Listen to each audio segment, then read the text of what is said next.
శ్రోతలందరికీ నమస్కారం. Old stories by Bala ఛానల్కు స్వాగతం, సుస్వాగతం. కథలు చదువుతున్నది ఉషాబాల.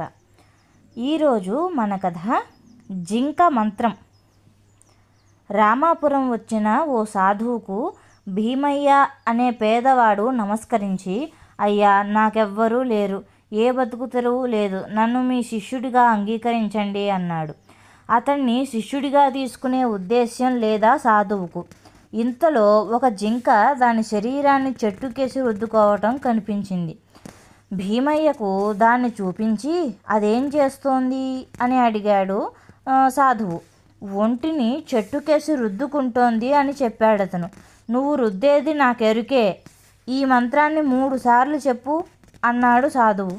అలాగే చేశాడు భీమయ్య. ఇప్పుడది ఏం చేస్తోంది అన్నాడు సాధువు. వెళ్ళిపోతోందనడంతో, నువ్వు పోయేది నాకెరుకే అని 3 సార్లు చెప్పమన్నాడు సాధువు. అలాగే చెప్పాడు. ఈ జింక మంత్రాన్ని జపిస్తుంటే కష్టాలన్నీ పోతాయి అన్నాడు సాధువు. సరేనంటూ ఆ మంత్రాన్ని పఠిస్తూ రాజధానికి చేరుకున్నాడు భీమయ్య.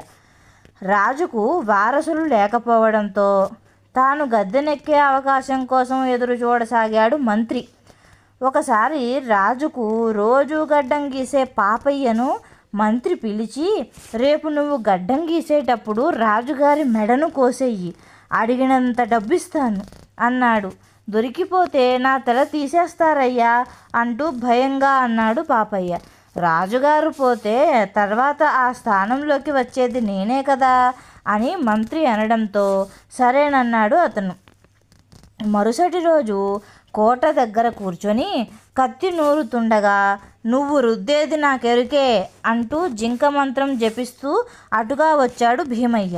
ఆ మాటలకు హడిలిపోయిన పాపయ్య కత్తిని సంచిలో పెట్టుకుని పారిపోయేందుకు సిద్ధమవటంతో, నువ్వు పోయేది నాకెరుకే అన్నాడు భీమయ్య. పాపయ్య పారిపోవటాన్ని గమనించిన రాజు బంధించి సభకు తీసుకురమ్మని ఆదేశించాడు.